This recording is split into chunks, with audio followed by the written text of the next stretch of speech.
My name is Maxine Wolf. I'm 64 years old. Today is September the 24th, 2005. We're at the World Trade Center, and I'm going to be interviewing my sister. My name is Sandra Kohn. Everybody calls me Sandy. I'm 67 years of age. Today is September 24th, 2005. I'm at the World Trade Center, and I am the sister to the person interviewing me. There you go. So why don't we start by you saying where you live?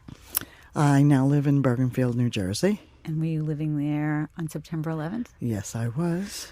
Okay, and why did you take a job in New York? Well, I was out of work at the time, and someone I knew recommended me to the elevator company that had the contract here at the World Trade Center, and I got the job. Did you like coming into New York? I love coming to New York. Did you like coming into the World Trade Center? Here we go. I love coming into the World Trade Center. It had a magic all its own. And go ahead. It's hard to explain. You get to know everybody. You see the same people every morning when you came through the gate. The same guy sold me my newspaper every morning. Same person sold me my coffee every morning. It was just. And how long did you work there? Just short of 7 years. October 12th would have been 7 years. So you used to take the bus in? Took the bus in every morning, and then the E-train into the World Trade. And then I used to walk into my building, which is Building 2, and take the elevator up to the 35th floor. That's where your office was on the Yes. So you worked for, who did you work for? Ace Elevator. And you always worked for them at the Trade Center, right? Yes. Yeah. And what time did you get up in the morning to get the bus and get in here? I woke up at 5:45 in the morning. I caught between a 6:30 and a 6:40 bus. And I got down to the World Trade at 7:30 so that I can enjoy a cup of coffee and look at my paper before work started at 8 o'clock. Right. What other things did you used to do around the Trade Center, when you were working? Oh, when I was working? Well, let's see. During the week, Tuesdays and Thursdays, we had a farmer's market that came in. So I used to buy the breads and some of the fruits and the apple cider donuts. And on Fridays, we used to go out for lunch. Of course, we never knew when the checks were coming to go cash them. So lunch could be any time between 1 and 4. So about 9:30, 10 o'clock, I'd go down and get bagel and cream cheese and whatever to have at my desk to stave off the hunger before the checks came. Right. Used to go shopping at Sim's and just walked around, went over to the water. Sometimes in the summertime, ate your lunch along the waterfront, watching the boats and people roller skating and just having a great time. And we used to do stuff. During the summertime, the World Trade Center has music every day. And so every week you used to come down. Every couple of weeks you'd come down. We'd have lunch together, listen to the jazz. And I would go down on the days they had country. And for them, I had a great thing happen to me when Tracy Lawrence was here. Bob Lynch, who passed away at the World Trade, September 11th. We saw Tracy Lawrence singing that day, and I couldn't get back down to get a disc. So he went and bought the disc for me and gave it to me so that I have it at home, autographed. How nice. Yeah. That's great. Great. Yeah. So is there anything else you want to say about working there? Just that I just loved. I had 80 guys that worked in the building that were, the elevator repairmen and the guys who did the modernization, and just the guys who were maintenance crew. And you get to know all of them, and their wives call, and the people call, and it was like family. It really was. I enjoyed it. Yeah. So why don't you talk a little bit about your job then? Like what exactly you did? What exactly I did? What exactly I didn't do? Right. I sat at the front desk, so everybody who came in knew me and I knew them. I also did all the filing and typed letters for a couple of people that were in the office and took care of ordering supplies and doing the copy machine and just everything. Just kept me busy all day. And of course, by walking back and forth, I got tremendous amount of exercise. Right. And you interacted with a lot of people who worked at this trade center besides the people Yes, who I worked did. for Ace Elevator, right? Yes, interacted a lot with the aforementioned Bob Lynch and Ed Strauss and Francis Riccadelli and Peter Negron, who lived in my town. I saw them all the time, and Joe Amatuccio. I mean, these were people I saw every day. And what did they do? All different things for the port. For the They were Port in Authority? operations, yeah. So my work interacted because they had to check the work that our guys did by checking the time sheets and stuff like this. So I got to see them quite a bit. And, of course, seeing the people at the visitor's desk. Not that I didn't leave my ID home all the time, but I think 2 or 3 times in the 7 years that I did. And as I would walk up to the desk, they'd go, "Sandy, you left your ID home." It was like, I never did those things, you know. And so basically, Maybe I those mean, people too, yeah, I miss seeing all of them. Oh, yeah. If they put up the 2 buildings again, I would be the first one online to take a job. That's so interesting because you know that years when the World Trade Center was first built, like I did research because nobody wanted to work in that building, and I interviewed workers for the state. That's why there were so many state offices there, because nobody wanted to be in that building because it used to creak. Oh yeah, that was. If it didn't creak, it'd be in trouble. Right. And so it's really interesting to hear you say that you love working in there because at that point, people didn't want to work in there, and their desks would move, and desks were like hammered into the ground. Our desks never moved, and the creaking of the building meant that the building swaying in the wind was not going to fall apart. And who knew?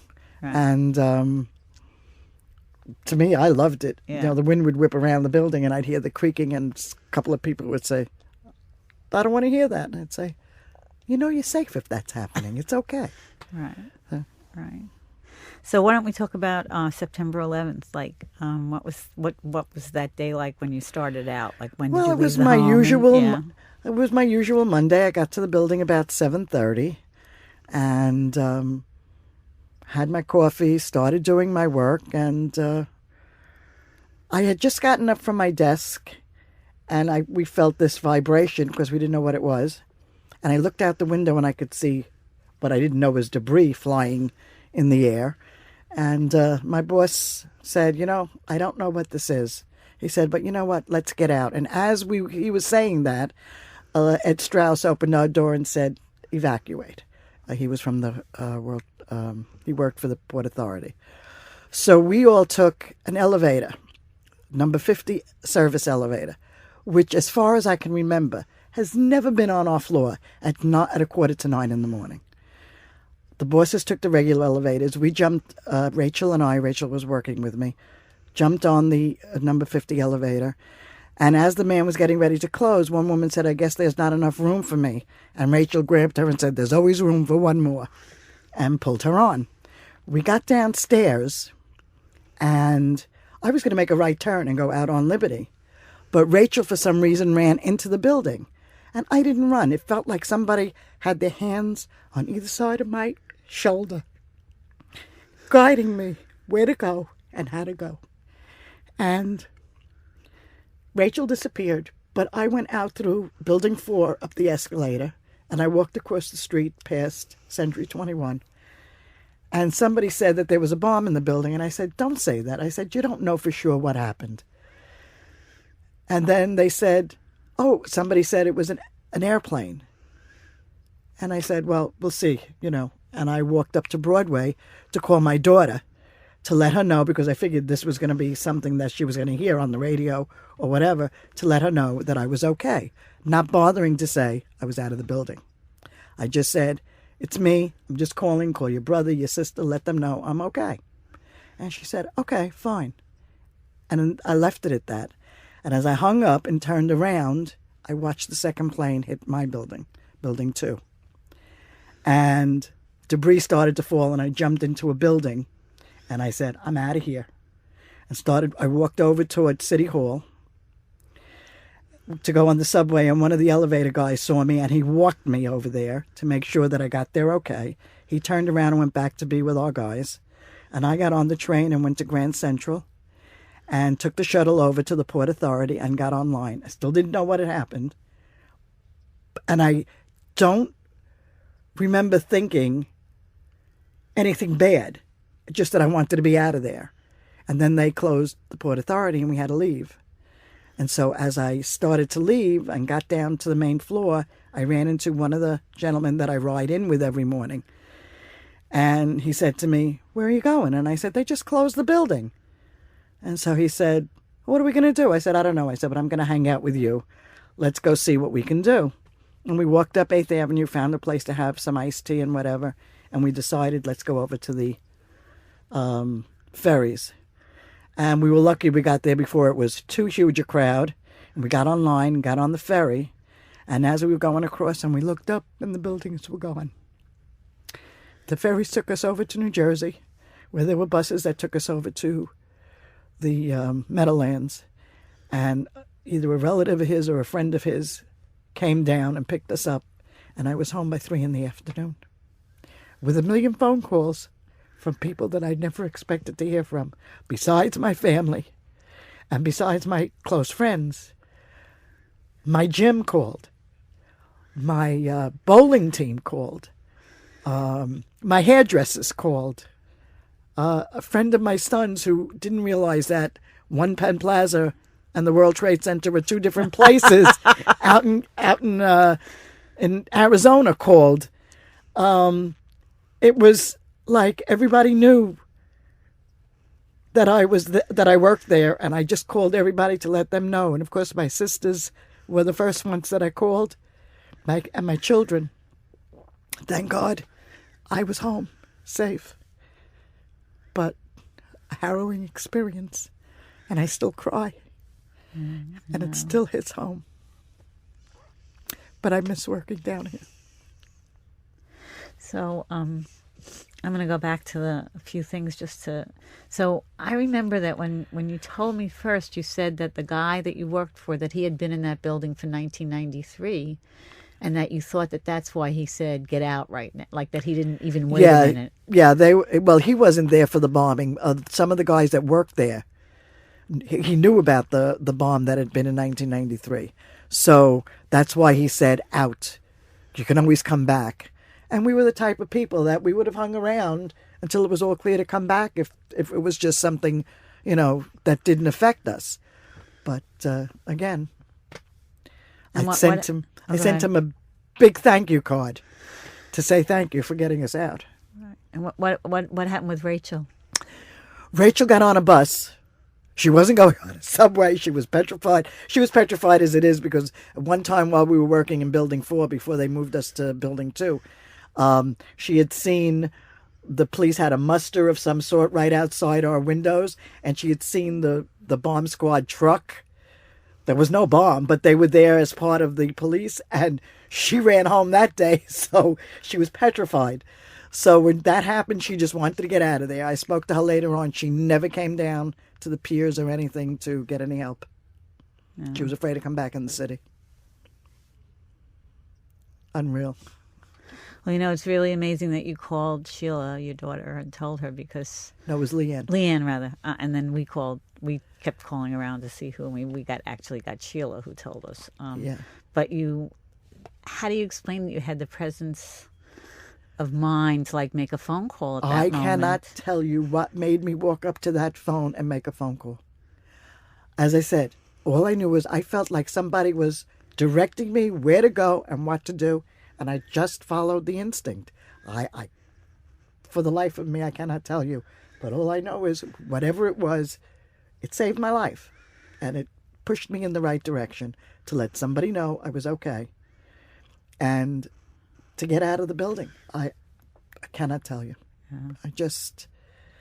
It just dawned on me. And the funny thing is my son-in-law was working at the Ritz-Carlton because they were doing that. And he saw people falling out of the buildings. But when the second plane hit, he told his guys, "This is not an accident. This is an attack. Drop your things, get out of the building, and get home." Because he's ex-Army, so he understood. Right, and he got home. Yes, he did. It took him a couple of days, but he got home. Yeah. But he had nightmares for a while. So what happened after that in terms of the people that you knew at the World Trade Center? Were there people who died that you knew? Were there people? Did you go to memorial services? I went to one memorial service in Bergenfield for Peter Negron, because every time there was another memorial service, I was somewhere else or whatever, and I couldn't get to them, which I felt bad about. And this young man, Peter Negron, who worked for the Port Authority, was from my town. And when I found out that they were having the memorial service at St. John's, I went over. And I met a lot of the girls that I knew from the Port Authority. And while we were talking, all of a sudden, and I don't know her name, this woman came up to me and said, "You were with Rachel that day that pulled me into the elevator." And she called her husband over. And she said, "This is why I'm here. Because they pulled me on the elevator." And he gave me a big hug and a kiss. And that was really great. So I got to see a lot of people that I hadn't seen in a while. Right. And everyone else, I've been going to the union picnics that they have, so I get to see the guys that I worked with over the years at the World Trade Center that worked for the elevator company. So I get to see all my sons, so to speak. You know, their mortgage companies called, and their wives called, and their mothers called, and whatever, and I would, you know, get the messages to them. Right. So that's always good.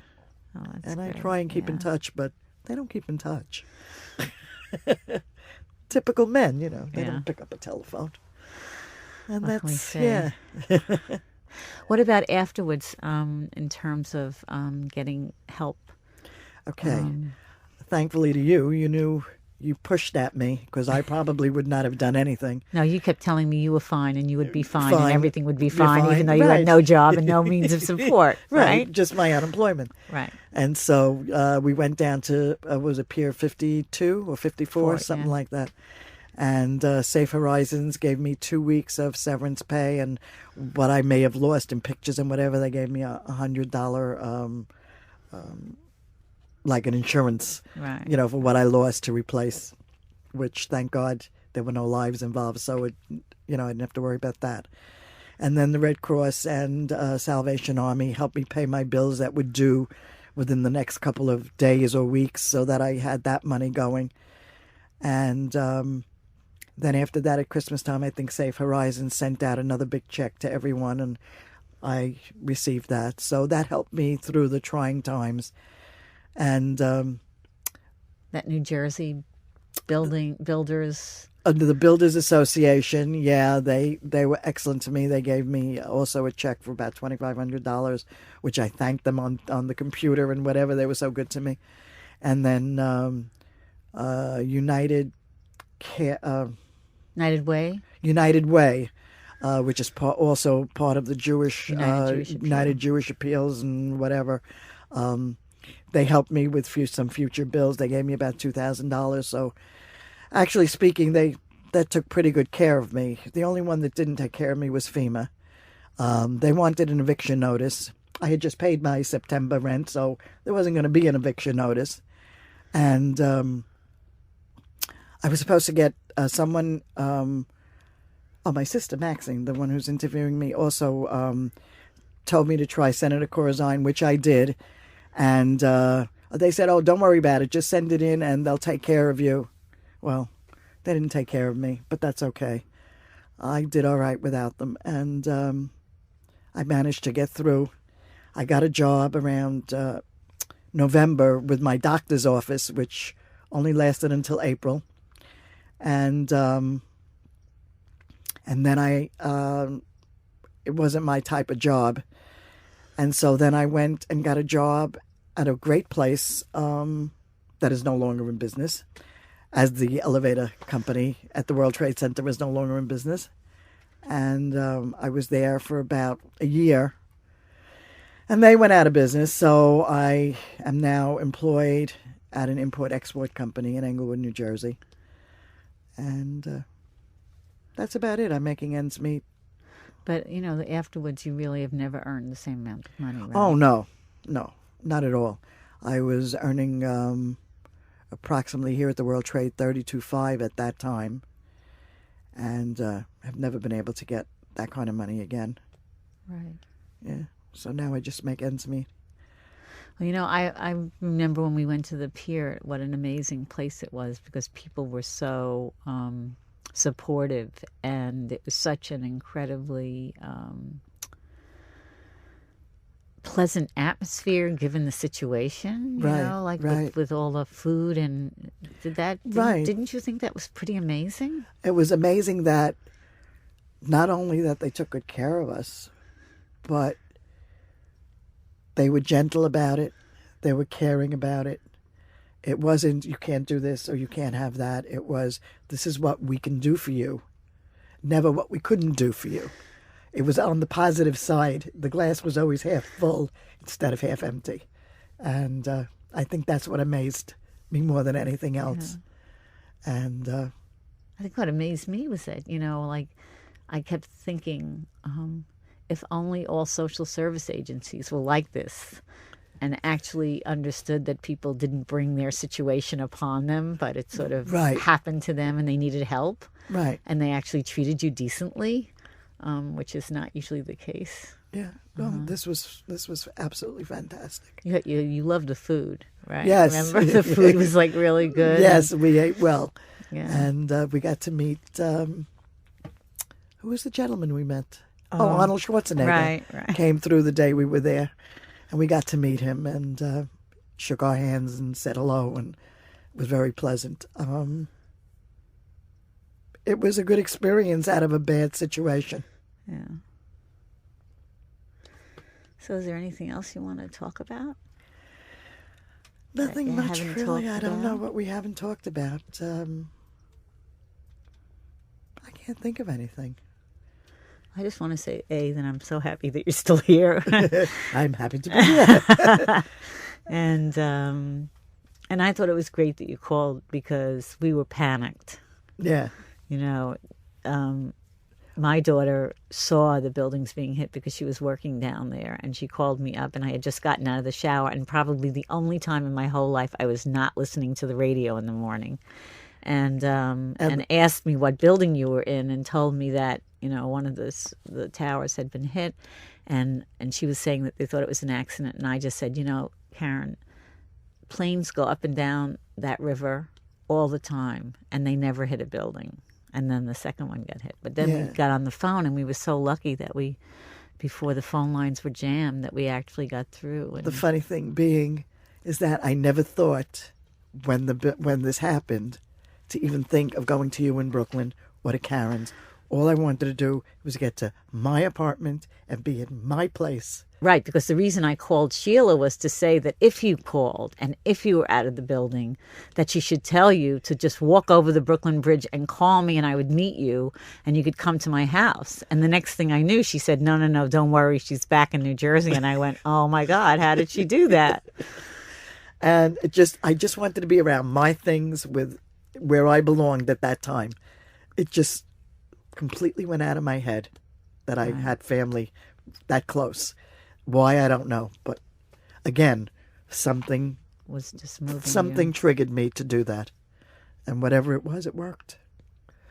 Thank God. I just, every time I think about it, I just thank God that I'm here and that I can think about it and talk about it and see my grandchildren and have a good life, fairly. Great. Anything else? No, that's it. I think she wants to ask something. Oh, go ahead.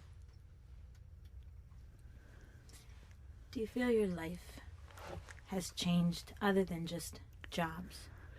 Do you feel your life has changed since then? Oh, yeah. First of all, I don't get up in the morning without looking outside and saying, thank you, God. That's the most important. And it's just nice to have a new day. To be able to be here, as I said, to see my family and my grandchildren. And know that everyone is, and my sisters, and talk to them on the phone. For that matter, my sister flew up from Florida right after that happened. She said, even though I talk to you every day, she said, I had to put my arms around you and feel you and know that you were okay. So, yeah. Do you think you've learned any other life lessons from that? Oh, God. I really don't know. Like, I've always been I always just accept everyone as I meet them. And I just continue that way. I've never thought about my life being any different than what it is. I don't know what else. I'm just glad to be here. On that day, did you notice any random acts of kindness between people as you were leaving there, as you were going home? Oh, of course. All over on the subways, when people would get on, if they were covered, especially if they were covered with any kind of dust or whatever, everybody got up and said, "Here, sit down, please, have a seat. Do you need some water? Do you need this?" I mean, people were that way the whole time. When we walked into the place to have iced tea, the young man and I, the man that I met on at the port, we asked them if we could use their phone to try and see if the ferries were working. They let us behind in the kitchen to use the telephone to call. Walking up toward the ferries, there's a fire station was right there, and I had to use the ladies' room, and they said the guys in this building in the next building, they'll let you in and let you use the bathrooms. It was I guess an apartment house or whatever, and they did. The people let us use the bathrooms. More or less stuff like that. Even when we got on the ferry, everybody just talked to each other and comforted each other and just, made everybody feel safe. When you were on the ferry and you looked up and saw that the buildings were gone, what went through your mind? It was just that, where are they? And I just started to cry. I didn't realize we didn't see them just crumble. I said, "Oh my God, they're gone." And the guy next to me said, "I know, isn't that hard to believe that those two buildings would be gone?" And I just burst into tears. Did it seem real to you while you were on the No. boat? None of that day seemed real to me at all. It was like out of a movie. It was like, this doesn't happen here. It's just, it was just something phenomenal that I'll never forget. Never, ever. I don't think anybody that survived those buildings will ever forget. Did you have a view from your window in your office? Yes. Yeah. I could see the Statue of Liberty. There's an old building that has all this, well, at that time it was greenish almost, I guess, because it was iron work around, Copper, patina copper, yeah. And I used to look at that building all the time, but mainly you could see all the ships coming, you could see the Verrazano Bridge. There was so much to see from the 35th floor. It was just like amazing to me that here I am, and oh, look, there's the Statue of Liberty, and thank God I've been there several times, so at least I'm not looking at something that I've never visited. But we made sure we did that with the kids when they were growing up, so they went to almost all the museums in the city of New York. They went to the Statue of Liberty. They went all over, so these are things that I'm used to seeing, and these two buildings, all the time that I worked in New York, be on the bus, and the first thing you did was look and see the two towers. Did you ever go to the observation deck? Yes, I did. My daughter came in from Vermont with a friend of hers and the kids, and we took them up to the observation deck, and we took pictures of the scenery from all four sides. It was just absolutely breathtaking. Absolutely breathtaking. And I have those pictures at the house somewhere. And she said, "Boy, I'm so glad we did that, Ma." Because now our kids have memories that they never would have had. So. Is there anything you would have done differently that day? No. It was a normal day to me. The day started out just the way every other day starts out. Didn't end that way, but it started that way. Well, thank you very much for talking to me. Thank you.